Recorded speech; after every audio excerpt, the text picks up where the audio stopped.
Good morning. You're Mr. Keyes, the proprietor here, aren't you? Yes, yes. How may I help you this morning?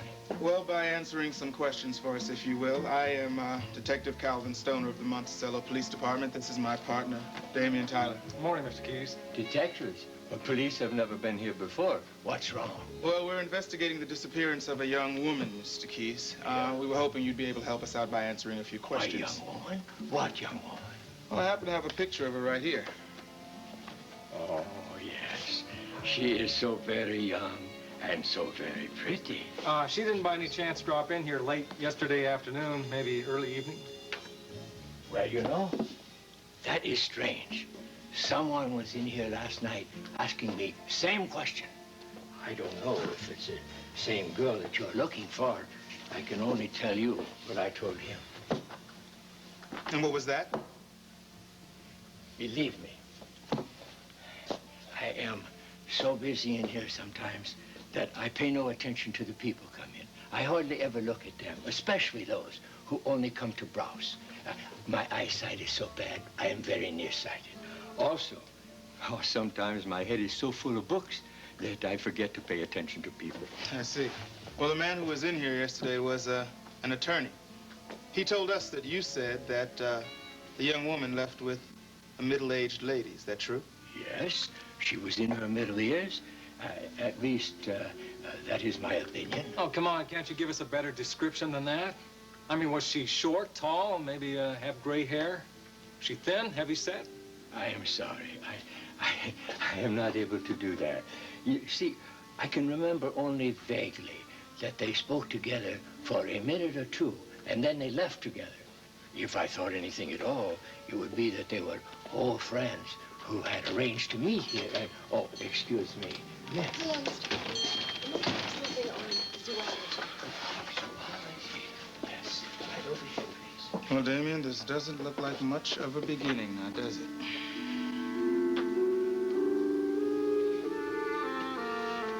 It's like a curse. There was Dwight Endicott and his henchmen at the airport, calmly waiting for the same flight. Wait a second, what does Endicott have to do with Eden? Oh, I see. You knew he'd recognize me, that's it. So that's why we didn't get on the flight. Oh, answer me. Come on, won't you answer me?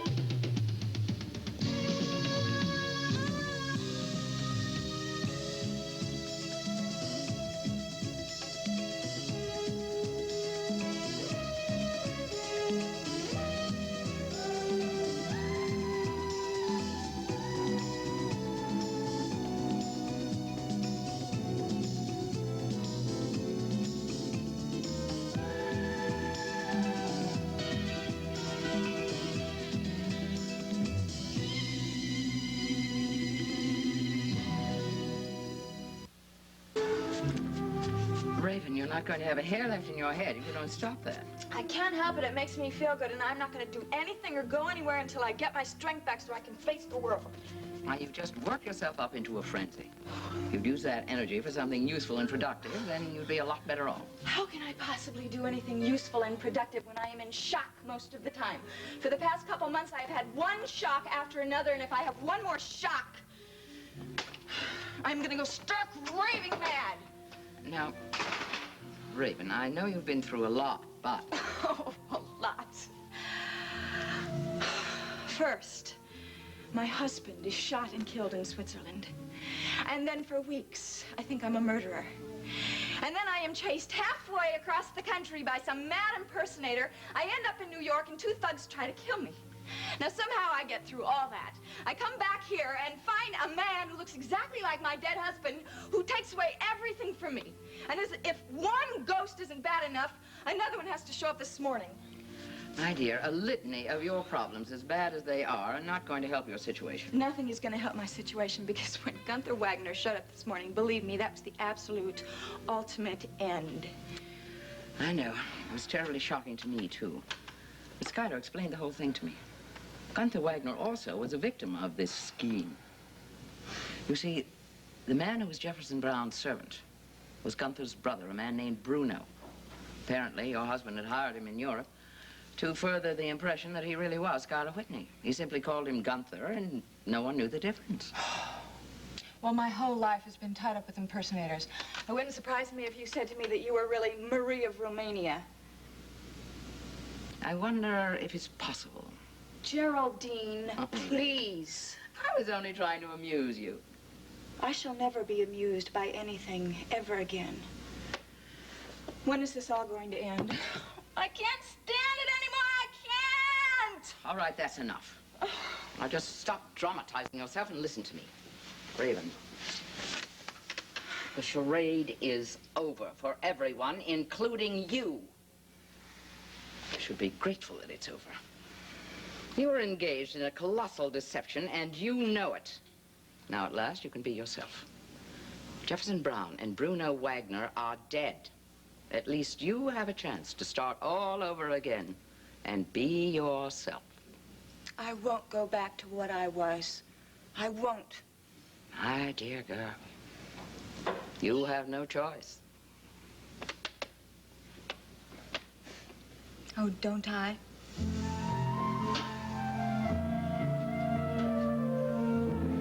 That is the loveliest color of green ever created.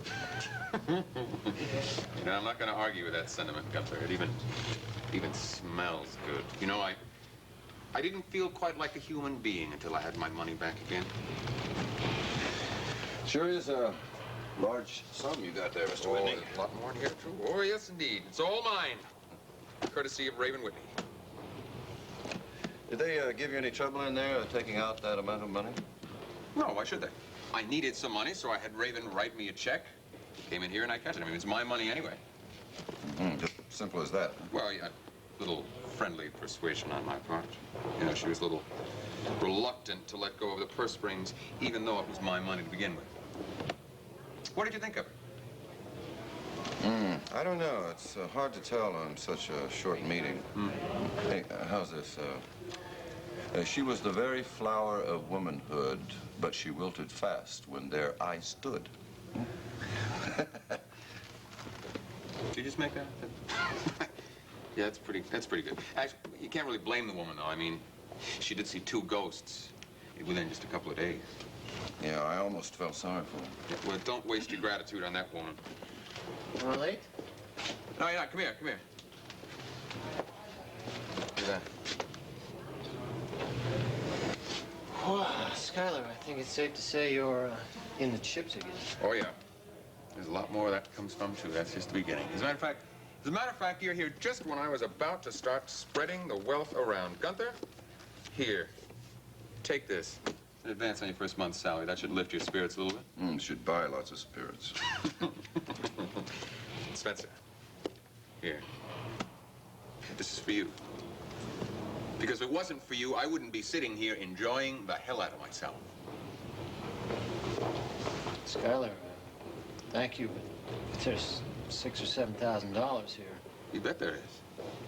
You deserve every penny of it and a lot more, too. Well, I have to admit, it's nice to have. Especially since I just offered to help someone out I know. Oh, yeah? A lady friend?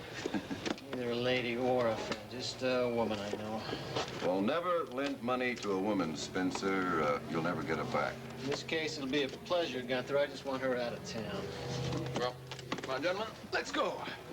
Hey, listen, you've got my sympathy, man. You know, I've known women just like that. Yes, I'll bet you have, Gunther.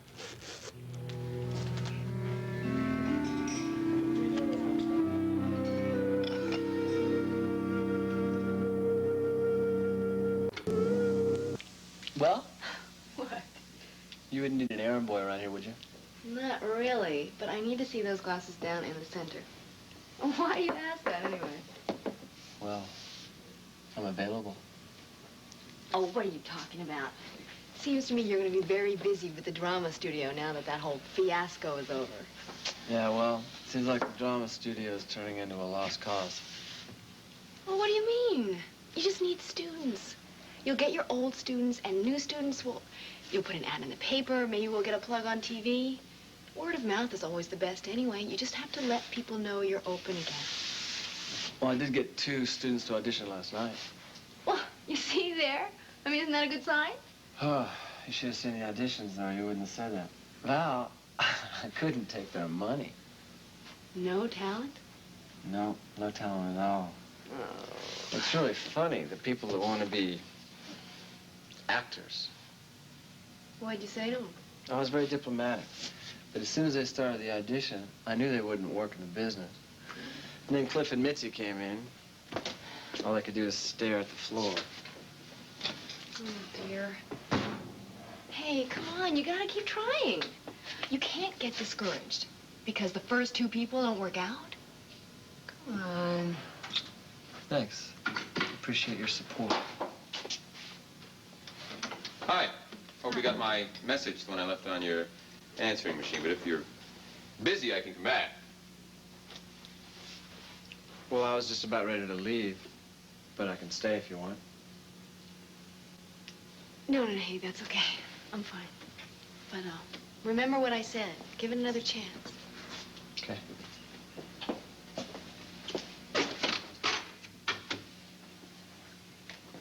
What can I do for you? Well, I thought you'd like to know Raven has confessed. She's admitted all the deceits that she was responsible for. I know that. And, as I said over the phone, I'm very happy for you. I'm sure it's a great relief. Yeah. Yeah, it is. It's quite a great relief. She's going to be moving out of the Whitney mansion in about a week or so, and I'll be moving in. And what's going to happen to your aunt? Oh, I imagine they'll stay together. They've become close, loyal friends, you know. Things have worked out well for you. Yeah, they've worked out real well. Listen, Val, I want you to have dinner with me tonight. I'm not taking no for an answer. Well, you just may have to. Thank you all the same. Valerie, I know that I've offended you seriously by what I did, by thinking that you were involved with that crook in Lucerne in some kind of conspiracy against me. Look, I'm sorry. It was just a lie that was concocted by a devious and jealous woman, actually two women, Libby and Hazel. Well, it's nice to know you realize that. I do. I'm sorry. And who knows, maybe you can forgive me over some candlelight and a nice bottle of wine. Well, that's very tempting, but... Yeah, and I'll tell you what. I'll even explain everything that happened in Switzerland. Wouldn't that be nice? You promise to give me some straight answers? Yeah, I promise. All right, I'll have dinner with you.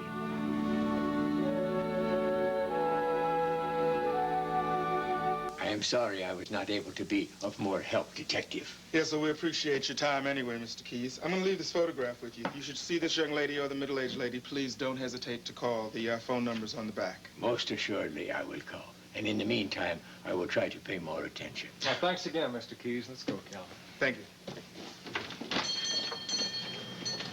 Hi, Mr. Keyes. Yes. I dropped by to see if that book of Kramer's on the Post-Impressionist that I ordered came in yet. Oh, yes, sir. Just a minute. Excuse me.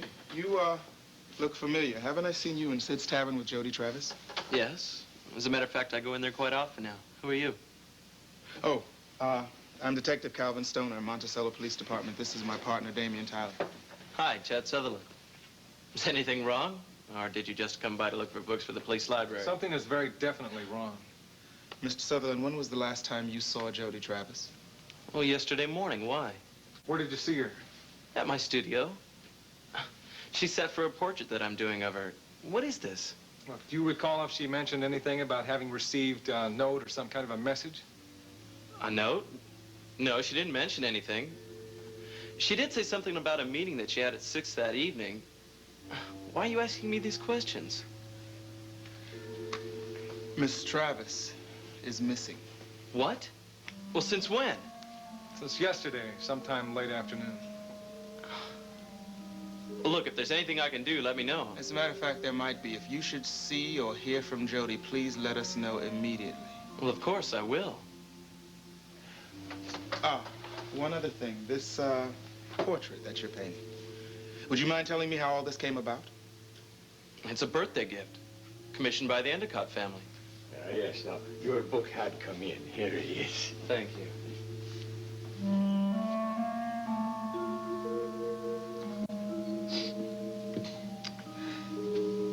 back.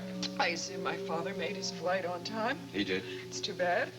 Might have been awkward if he hadn't. What do you want anyway? I don't want anything, Miss Endicott. I'm just checking to see if there's anything you wanted.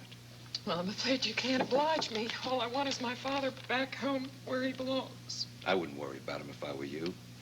Father's going to be all right. Like he said, he's worked too long and too hard for these people in Eden. He's too valuable to the organization. They won't harm him. I hope not. Oh, Joe, how much loyalty could they have?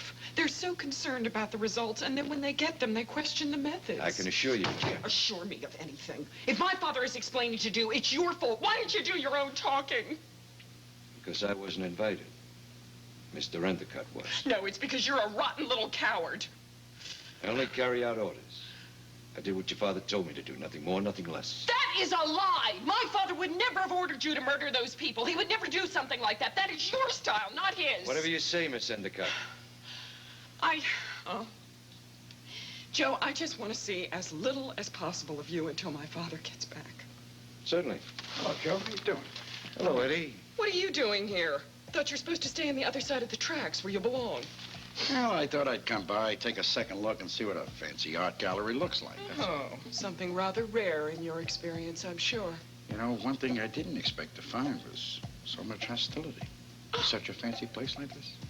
What did you expect to find? Well, for one thing, I expected to find some decent art on the walls. You see, I'm in the process of redoing my office. I wanted to, give it a little touch of class. I was going to get some real nice art paintings, the real stuff, the real McCoy. But I guess I ain't going to find it here. You know the funny part about it? They call my joint the junkyard. Dear you. Now that you have had the single cultural event of your lifetime, Mr. Lorimer, you may get out of here. Oh, calm down there, sweet lips. You don't understand something. You